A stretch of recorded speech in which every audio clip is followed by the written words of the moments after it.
I want you to think about the last thing you bought that you didn't really need.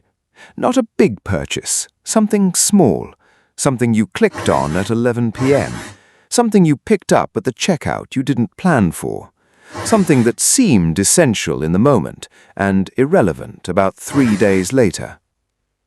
We've all done it. I've done it. You've done it. The person with the finance degree has done it. The person who makes the budget spreadsheet every Sunday has definitely done it. And here's the thing. It's not because we're careless. It's not because we're weak. It's because someone engineered us to. Welcome to Finance Detective, case number 5. Let's open the file. Here's what nobody tells you about spending money. The moment you decide to buy something, not when it arrives, not when you use it, the moment you decide, your brain releases dopamine. Dopamine is the chemical your brain uses to reward behavior it wants you to repeat. It's the same chemical that fires when you eat something delicious, when you fall in love, when you win something.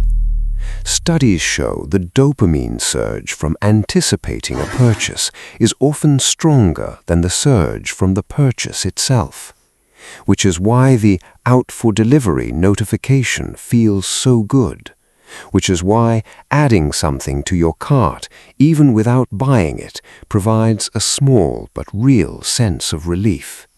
Your brain has labeled shopping as a reward, and it will nudge you toward it whenever it wants that reward. Stressed at work, bored on a Tuesday evening, feeling a little low for no particular reason, your brain knows a shortcut.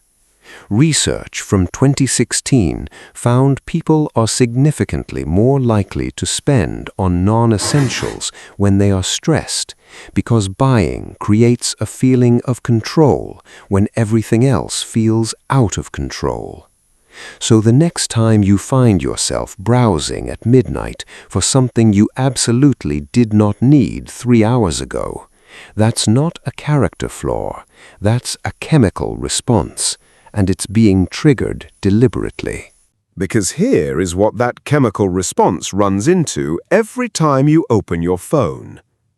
A multi-trillion-dollar industry that has spent decades studying exactly how your brain works and building systems designed at every level to get between your impulse and your judgment. Think about the last time you bought something online. Only 3 left in stock. Sale ends in 0247.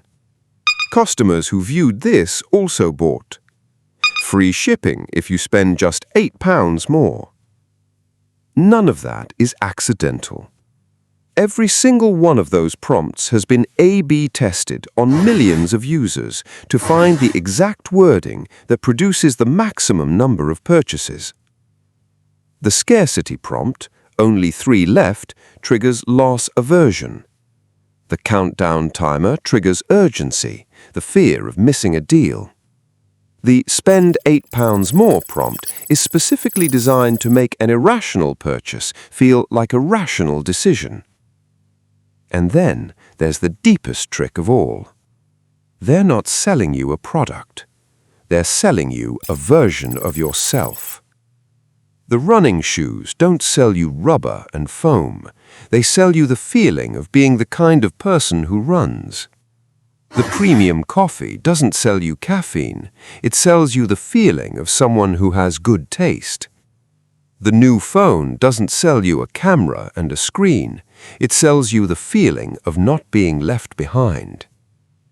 Brands know that we buy not just to own things, but to signal to ourselves and everyone around us who we are or who we want to be.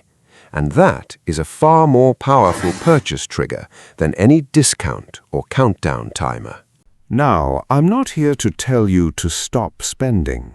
I'm not here to tell you that buying something you enjoy is wrong. But I want to show you one calculation, because most of us never do this. The average person spends roughly £150 to £200 a month on things they didn't plan to buy.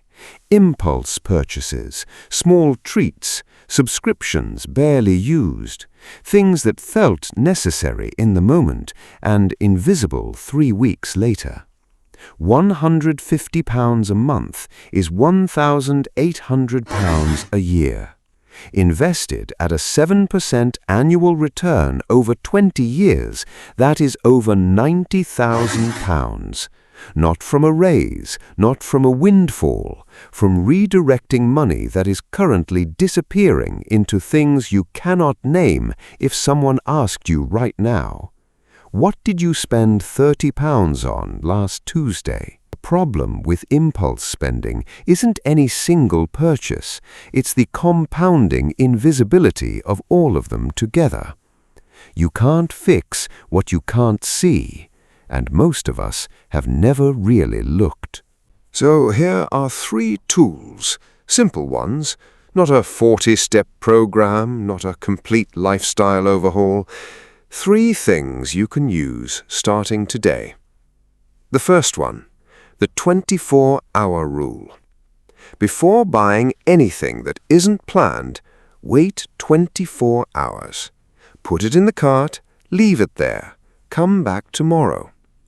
The dopamine spike from wanting something fades significantly within 24 hours. The rational part of your brain comes back online. Most of the time, you won't buy it. The second one, convert price to hours. Before you buy something, ask yourself, how many hours of my life did this cost? If you earn £15 an hour and something costs £60, that is 4 hours of your life. Is it worth 4 hours of your life? Sometimes yes, often no. The third one, ask what feeling you're actually buying. Are you buying the product or are you buying comfort?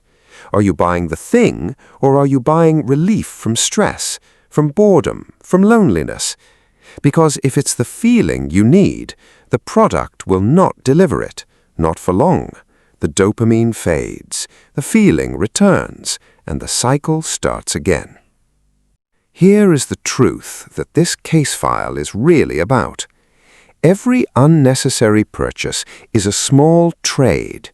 You are trading a piece of your future, the version of you that has savings, has options, has freedom, for a feeling that lasts on average about 72 hours.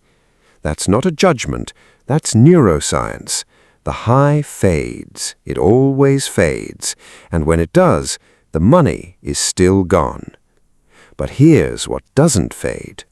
The money you didn't spend, the money that sat quietly and grew, the freedom that accumulated slowly every time you chose your future self over your present impulse. You are not buying things you don't need. You are buying feelings you haven't found another way to get. Find another way to get them and watch what happens to your money. Case number 5. Closed. Subscribe, because next week, another case file, another piece of the puzzle.